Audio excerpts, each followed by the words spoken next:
नमस्कार, वंदे मातरम। मैं हूं श्यामगिरी। आप देख रहे हैं हमारा चैनल मुद्दा भारत का। मुद्दा भारत का यानी मुद्दा आपका। मुद्दा है पहलगाम की घटना का। यह पहलगाम की घटना को 22 अप्रैल यानी कि आज 14 मई है, 22 दिन हो गए हैं, लेकिन अभी तक आरोपी नहीं पकड़े गए हैं। उसको लेकर जो है पूरे देश में शुभघाट शुरू है। विपक्ष इस पर आरोप भी कर रहा है, लेकिन सवाल यहाँ पे ये उठता है कि 6 आरोपी आते हैं और आतंकवादियों की तरह अपना काम करके आराम से चले जाते हैं और पकड़े भी नहीं जाते हैं और सीसीटीवी में उनका कहीं फुटेज भी नहीं आता है। सवाल ये उठता है कि आखिर में ये घटना हुई कैसे। कश्मीर जैसे संवेदनशील एरिया में जहां पर चारों तरफ कैमरे भी होने चाहिए थे, जो कि लग तो नहीं रहा है। लोगों को चौकन्ना रहना चाहिए, क्योंकि बाहर से लोग जाते हैं। कश्मीर में डर का माहौल तो रहता ही है और स्थानीय लोगों को भी इसकी भनक नहीं पड़ी। ये कैसे हो सकता है। हालांकि प्रशासन जो है अपनी तरफ से पूरी कार्रवाई लगी हुई है, सेना भी लगे हुए हैं इस काम में, लेकिन अभी तक आरोपी पहुंच से दूर हैं। इसी विषय पर हम चर्चा करेंगे। हमारे साथ में हैं रिटायर्ड जज राजीव देशमुख जी। हम इनसे जानने की कोशिश करेंगे कि आखिर में जो घटनाएं होती है, ऐसे आतंकवादी घटनाएं पहली घटना तो है नहीं, इसके पहले भी बड़ी बड़ी घटनाएं हुई हैं। तो क्या लोग बड़ी घटनाओं को भूल जाते हैं? क्या लोग चौकन्ना नहीं रहना चाहते हैं? ये बड़ा सवाल है। देशमुख जी, आपका स्वागत है हमारे चैनल में। धन्यवाद। क्या कहेंगे सर? आपने भी काफ़ी बारीकी से इस पर अध्ययन किया है। आप जज रहे हैं और आपने सोशल काम का पूरा लेखा जोखा आपने अपने कार्यकाल में देखा होगा। तो जो ये चीज़ें हो रही है, क्या ये तो ऐसा तो नहीं कि पहलगाम घटना के बाद आगे घटना नहीं होगी। घटनाएं तो होती रहती है, लेकिन अपराधी भी उसी हिसाब से पकड़े जाने चाहिए। और अपराधियों में डर नहीं है आज की तारीख में। वो अपने आराम से अपना काम करके चले जाते हैं और आम लोग जो है इसका भुगतान करते हैं। क्या कहेंगे इस पर आप? इसके बारे में मैं एक बार कहना चाहता हूँ, क्लियरली कहना चाहता हूँ। पब्लिक की मेमोरी जो है जी बहुत शॉर्ट रहती। एक आधी घटना इवेंट अगर हो गया तो पब्लिक हो गया, कुछ दिन याद रह, बात भूल जाती है। तो हमारे पुलिस वाले भी उसमें हैं, मिलिट्री वाले भी है। वैसा हमारे मिलिट्री वाले तो सतर्क रहते हैं, लेकिन ऐसी कोई घटना होंगी, कैसा होंगी, ये इसकी सोच हम लोगों ने बदलना चाहिए। या हमारे दिमाग में हमेशा होना चाहिए कि घटना नहीं होना चाहिए, हो सकती है, किसी चीज़ को हाथ नहीं लगाना। ये तो हम हमेशा बोलते, लेकिन ये हमेशा याद नहीं रहता। और इसके लिए हम लोगों ने कुछ तो कुछ सोच को बढ़ाना है। क्योंकि एक बात मैं और एक क्लियर बात कर रहा हूँ। ये घटना गवर्नमेंट ने हमारे 20-20 लाख जो डिक्लेयर किए, बहुत अच्छे किया। शायद पकड़े जाएंगे या नहीं जाएंगे क्या, लेकिन एक बात है, रेकी तो होती है कोई इवेंट के लिए। बिना रेकी किए तो बिना रेकी होता ही। और रेकी के पहले ही पुलिस वाले को, मैं कई पुलिस वाले से डिस्कस किया, हमारे पुलिस वाले बहुत होशियार है, हमारी मिलिट्री भी अच्छी है, इसमें कोई शक नहीं। लेकिन इनको थोड़ा हिंट मिलना चाहिए, रोकेंगे। अब उनमें भी अच्छे बुरे रहते हैं, हर एक चीज में अच्छे बुरे रहते हैं। तो अच्छे पुलिस वाले भी हैं जो रोकेंगे, करेंगे, ये तो सवाल ही नहीं। और ये पैसे अगर पहले डिक्लेयर किए हुए रहते, कैसे करेंगे? पहले जब तक घटना नहीं होगा तब तक कैसे? नहीं, वही तो मेरी आइडियोलॉजी है। ये 10 साल से मेरे दिमाग में उस पर रिसर्च हो रही है मेरी हर टाइम।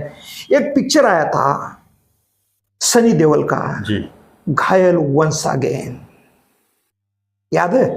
तो वो पिक्चर में क्या होता था, वो कैमरा जो है ऐसा पीछे पड़ता था और रोड से जा रहा, रोड के पीछे गुंडे उसके पीछे जा रहे थे। गुंडे को बोलते थे कि बाबा ये जा रहा। तो ऐसा कोई सॉफ्टवेयर डेवलप हो सकता है क्या? है, ये भी सोच की बात है। हो नहीं सकता, ये तो बोल ही नहीं सकते। उसमें कई घटना ऐसे कि पिक्चर में बताया और बाद में वो तरफ से खोआ, ऐसा कई पिक्चर है ऐसे। ये कल्पना जो है, कल्पना को भी इंपॉर्टेंस देना चाहिए। आपको क्या लगता है? वो कैमरा भागता, वो मॉल में तो कैमरे बहुत रहते हैं, आपको पता है, मॉल में कैमरा कोई चोरी नहीं होना। और ये मैं जो बोल रहा हूं, इसके लिए तो एक बात है, इतना कैमरे लगाना तो गवर्नमेंट के पास पैसा नहीं होगा। 10-10 फीट पे 10 सिटी में कैमरा लगाओ, नॉट पॉसिबल। वो देखेंगे कौन? वो देखने के लिए कितने पुलिस हो, इतना खर्चा करेंगे कौन? उसके लिए मेरी स्कीम है। 10 साल से सोच रहा हूं मैं इस पे। तो उसके बारे में मैं क्या कहना चाहता हूं, गवर्नमेंट ने क्या करना चाहिए, 10,000 के लेके 20 लाख लोग को गवर्नमेंट करेंगे फिक्स हो। कोई अगर घटना के पहले बताता है तो उसको पैसे देना, उसकी ग्रेविटी देख के इंसिडेंट क्या होने वाला है। अभी देखो कोई घर पे आता है, घर में के रेंट से देते हैं और बाद में क्या बोलते मालूम है क्या, उसका वेरिफिकेशन नहीं किया सर हमने, हमको पता नहीं था, sorry sir, that is not correct है। वेरिफिकेशन भी होना, वो मोहल्ले का आदमी बता देगा कि वहां नया आदमी आया है, डाउटफुल है, क्योंकि उसको पैसा मिल रहा है। भाई मैं पहले फिर और एक बार क्लियर होता, आजकल पैसों के सामने भाई को भाई नहीं बोलता है, कदा भाई भी बोल देगा उसका। अगर एक जाता है कोई टेररिस्ट स्कीम में, टेररिस्ट की तरफ जाता है, ये गया भला, पुलिस वाले को मदद होगी। और इसके लिए आप मैं पहले पैसा कहां से आएगा, ये सबसे बड़ा मुद्दा है। गवर्नमेंट इतना पैसा खर्चा नहीं कर सकता। कैमरा लगा, ये कैमरे भी कैसे होना है, रात के अंदर में हाई क्वालिटी के होना है, और गवर्नमेंट को पूरा ऐसे कैमरे निकालना पड़ेंगे। लेकिन लोग तो हेलमेट लगा के भी आरोपी वो मुद्दा अलग है, हम उस पर बाद में डिस्कस करेंगे कभी, वो मुद्दा अलग है। यू आर करेक्ट, वो मुद्दा ये बोले, मैं इसमें भी हम बाद में ये देखो अभी जो बोले पहलगाम जहाँ ये ओपन एरिया है, कुछ तो गुपित में रख दो, सीक्रेट रखने दो, जो बाद में बोलूंगा मैं, ओपनली तो नहीं बोल सकता। गवर्नमेंट भी सोचेंगे वहां पे भी कर सकते हैं जहां पे है, उनको अगर हिंट मिली। मैं पहले बोला रेकी की जाती है, पहलगाम जैसी जगहों पे कोई नहीं, हम एक आधे मैदान में बहुत लोग क्रिकेट प्लेयर खेल रहे, जैसा हमारा शिवाजी पार्क है, क्रिकेट प्लेयर, उनको तो एक ही करना है, हमारा टूरिज्म खत्म करना है। दैट इज द मेन, हमारा टूरिज्म खत्म, भारत का नुकसान होगा। और हमारे लिए हमारा देश बोले तो भारत माता है। तो एक बात है, इसके लिए सबसे बड़ा मुद्दा पैसा कहां से आएगा। तो पैसा एक सिटी, कोई भी एक्ट रखो, सिटीजनशिप सिक्योरिटी एक्ट रखो, कुछ भी, इसका फायदा मैं जो एक्ट बोल रहा क्लीनिंग के लिए होगा, वो अलग मुद्दा है। क्लीन किया क्या नहीं, कोई थूकता है उसके लिए भी होगा फ्यूचर में, चोरी होती है ऐसा, तो हर एक सिटी में, सिटी के बाहर कैसा लगाना वो मैं बाद में बोलूंगा। 10-10 फीट पे कैमरा लगाओ हर बिल्डिंग में, हर 2-2 4-4 ऊपर नीचे, और हाई क्वालिटी कैमरा। नहीं, अब तो कैमरा लगेंगे जहां जहां टूरिज्म एरिया है, लेकिन ये कौन कैमरा लगेंगे, ये व्यापारी लोग। लेकिन डाल में पात आरोपियों कैसा है, अपराधियों का, तू डाल हम पात कैमरा आप कहाँ लगाओगे, वहां पर तो कुछ नहीं होगा। लेकिन ऐसा तो कुछ जगह हर जगह पे रहेगा तो कैमरा, मैं पहले ही क्लियर किया, सॉफ्टवेयर ऐसा निकालो कैमरा पीछे भाग रहा, जो पिक्चर में था वो सॉफ्टवेयर पीछे भागेगा उसका। कोई किडनैपिंग करता है रस्तों पे से, तो उस कैमरा भागेगा उसके पीछे, किसी में पता है तो। पुलिस वाले तो इतना अपॉइंट नहीं कर सकते देखने के लिए, लेकिन सॉफ्टवेयर तो उनके पास रहेगा, वो हर एक का कैमरा देख सके जी। उसमें हर एक का कैमरा देखा जाता था, रोड का किसी का ही कैमरा देखा जाता था वो। तो पैसा कहां से आएगा, सबसे बड़ा मुद्दा है। ये कैमरे 10-10 फीट पे बैठाएंगे, लेकिन व्यापारी लोग क्यों बिठाएंगे, क्यों खर्चा करें भाई हम 4-4 कैमरे का। उनका फायदा होगा, उनका भी फायदा होगा। आप दो 20,000 10,000 से 20 लाख क्या उनको अमाउंट दो, आप बोलेंगे अमाउंट कहां से आएगा। सही बात है ना, ये अमाउंट कहां से आएगा, ये हमारी पब्लिक थिंकिंग, पब्लिक हमारी देने को कभी भी राजी रहेंगी। और पब्लिक तो वैसे भी दुनिया भर टैक्स भरी रही है। हाँ, तो वही बोला आपने, बड़ा हुआ है तो प्रॉपर्टी टैक्स है बॉम्बे जैसी सिटी पे, उस पर 2% टैक्स लगा दो, और कितना 1 लाख को 2,000 बैठेगा। तुम 30,000 भरते होंगे, तुमको कितना भरेगा, 600 रुपये होगा। 30,000 पे कितना बैठेंगे, 1,200 बैठेंगे, समझ लो कितना 2% दो। अब गवर्नमेंट ने सोचना है कि कैसा इसकी कितना कैपेसिटी है, ये कैसा बोझ भी नहीं पड़ना है, और पब्लिक देंगी। दूसरी बात है, हमारे गवर्नमेंट सराउंड 1 डे की सैलरी देते हैं। मुंबई में रहा तो अभी पहले आप मुंबई पे कौन से, ये कैपिटल सिटी को सबसे ज्यादा धोखा है, ये तो आप समझ गए हैं, क्योंकि जहां पब्लिक ज्यादा। अभी देखो हमारा तिरंगा यात्रा वगैरह होता है, अभी तो उनकी हिम्मत नहीं है, ये बहुत अच्छा चल रहा है, लेकिन बोल नहीं सकते। और दूसरी बात है भाई साहब, सुसाइड बॉम्बर का बहुत प्रॉब्लम, आत्मघाती हैं, खुद को बॉम्ब लगा के करने वाले, क्योंकि वो अभी होने वाला है, ऐसा मुझे लगता है। क्यों, क्योंकि वो उड़ेगा तो प्रूफ नहीं रहेंगे हमारे पास कि बाहर से कहां से आएगा वो। अरे वो तो हमारे एनिमी तो बोलने वाले तुम्हारे आदमी था, क्योंकि आदमी नहीं मिलता कौन है, उसके खून से तो ये नहीं पहचान सकते कोई देश का है वो। तो ये पैसा आएगा सोर्स है, 10-10 फीट पे आएगा, और कैमरा अपना मेन पॉइंट तो वही है कि कैमरा पीछे भागना चाहिए, ऐसे सॉफ्टवेयर बनाना चाहिए। अभी दूसरी बात है, हमारे टाटा बिरला मुकेश भाई है, वो भी दे सकते हैं, दिए उन्होंने 500 करोड़। ये रतन टाटा जी ने तो बहुत सारा पैसा दिया था, अरे देश के लिए क्यों नहीं देंगे? तो ये इस तरह पैसा आएगा, वो बाद में काम में किसके आएगा? चोरी के लिए, तुम्हारे व्यापारी की चोरी होती। देखो कितना कैमरा फोड़ेंगे वो, सामने कैमरा है, इस पे कैमरा है, और किसी ने बता दिया, और पुलिस वाले भी कुछ रहेंगे देखने के लिए हमेशा, उनके पास तो बड़ा इस पे स्क्रीन पे बहुत सारे कैमरे चलते रहेंगे। तो ये सब स्कीम का मेन पॉइंट है। और कुछ पूछना चाहते हैं?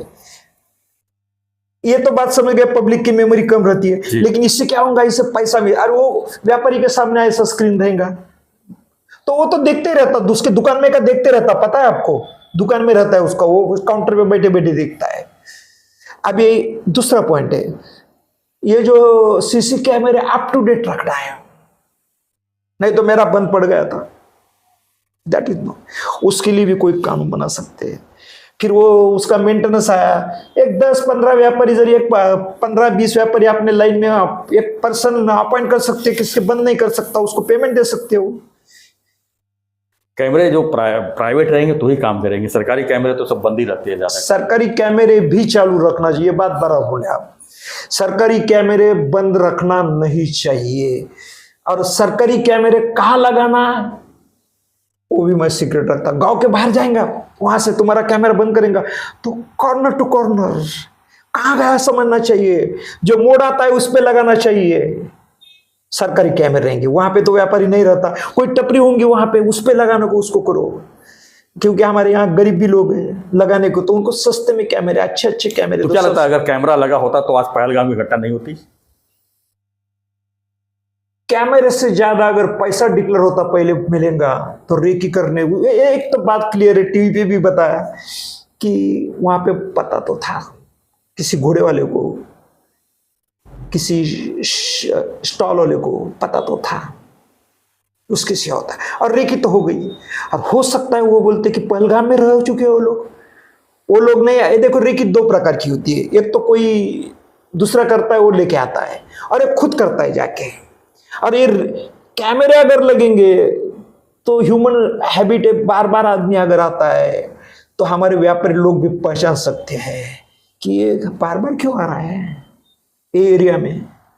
जैसा हमारा नरीमन पॉइंट के एरिया है, वहां पे भी मैं बोलूंगा क्या करना है आपको। आप एक आपके कहानी ऊपर एक मेरे को याद आ रही है, जब 92 में जब बाबरी मस्जिद विध्वंस हुआ था, 93 में मुंबई में ब्लास्ट हुए थे, तो एक मुखबिर ने जो है पुलिस ने उसको उठाया था, और उसने पुलिस स्टेशन में माहिम में उसने बताया भी था कि साहब ऐसा ऐसा यहाँ पर घटना होने वाली है, सीरियल ब्लास्ट होने वाले हैं, लेकिन पुलिस ने उसको मजाक में लिया और वो कितना भारी पड़ा है। नहीं वो पॉइंट अलग है, मैं उस पर नहीं बोलूं, पता होगा आपको, वो पॉइंट नहीं है, उसके ऊपर फिल्म बनी ब्लैक फ्राइडे। नहीं ठीक है वो पॉइंट अलग है, मेरा पॉइंट अलग है, ऐसा नहीं, मैं इसलिए कह रहा हूँ कि जो आप बोल रहे हो कि मैं वही बोल रहा हूँ, मुखबिर जो करते हैं नहीं पैसा मिलना चाहिए। बात सुनो, कभी कभी ऐसा होता है कि ये देखो लोग झूठा मानते हैं उसको। बात सुनो, ये भ्रष्टाचार मोदी भी जल्दी खत्म करने वाले हैं। ये जो अश्विन उपाध्याय जो है हमारे लॉयर है, वो सुप्रीम कोर्ट में गए हैं, और आपको पता है 80% लोग गूगल पे पैसा करते, और हम ही लोग हैं जो पढ़े लिखे एटीएम से पैसा निकाल के कैश में देते, क्योंकि जमता ही नहीं, कोई प्रॉब्लम है उन तो नहीं। 80% अभी 20% लोगों के लिए तो बनाना ही पड़ेगा, बंद हो जाएगा एक बार, और हमको भ्रष्टाचार खत्म हो जाएगा। अगर हम ऑन रिकॉर्ड अगर पेमेंट दे रहे तो हो सकता है लोग कोई वे ढूंढेंगे, लेकिन इतना पॉसिबल नहीं है, बहुत पॉसिबिलिटी टूट के है। और आज कितना पॉसिबिलिटी है, बहुत सारी है। ये टेररिस्ट लोगों को पैसा आता है, बाय कैश आता होगा या किसी के नाम पे आता होगा, तो वो तो होने वाला। इतना अभी बैंक ने इस साल से तो बहुत इनकम टैक्स वाले परफेक्ट होने वाला, पैसा कहाँ से आया, 10 लाख के ऊपर पैसा है तो पूछेंगे तुमको, उनके रिकॉर्ड पे आ रहा है, कैच होने वाला है, पैसा कहाँ से आया इसके अकाउंट पे। उनको ये भी समझता है कि भाई ने दिया, ये भाई है, ये फादर है, ये डैड है, ये मदर ने दिया, उनको वो भी समझता है। इतना स्ट्रिक्ट हुआ इनकम टैक्स हमारा। ठीक है देशमुख साहब, हम आपसे अगले वीडियो में फिर मिलेंगे एक सब अलग अलग मुद्दों पर। तो फ्रेंड्स, मुद्दा आज का हमारा यही था कि पहलगाम की घटना को आज रोका जा सकता। 22 दिन हो गया है, आरोपी नहीं मिले हैं, लेकिन हमारे साथ में जो रिटायर्ड जज हैं देशमुख जी, उनका कहना था कि इसको रोका जा सकता था। उसके लिए कई चीज़ें भी सामने बताया उन्होंने। तो फ्रेंड्स, आपकी पर प्रतिक्रिया दीजिए, क्या लगता है कि इस घटना के पीछे कमेंट में वो दे इस दो। तरह का अलर्टनेस होना चाहिए था? क्योंकि कोई भी घटना होती है, हम कुछ दिन तक याद करते हैं। मुंबई जैसे शहरों में 26/11 जैसे हमले होते हैं, पाकिस्तान से आए हुए आरोपी यहाँ पर सुसाइड बॉम्ब की तरह जो है लोगों को मार के खुद निकल जाते हैं, लेकिन लोग भूल जाते हैं। तो अलर्टनेस हमें जो है काफ़ी चीज़ों को जो है बता सकती है, हमारे राष्ट्र का भी जो है मदद कर सकती है। तो बने रहिए हमारे साथ, देखते रहिए हमारा चैनल मुद्दा भारत का। चैनल को लाइक शेयर सब्सक्राइब जरूर करें। और भी आपके पास कुछ मुद्दे होगा तो हमें जरूर बताइएगा, उस पर हम चर्चा करेंगे। सोच बढ़ाओ। यस, बस बी अलर्ट। थैंक यू, धन्यवाद, जय हिंद।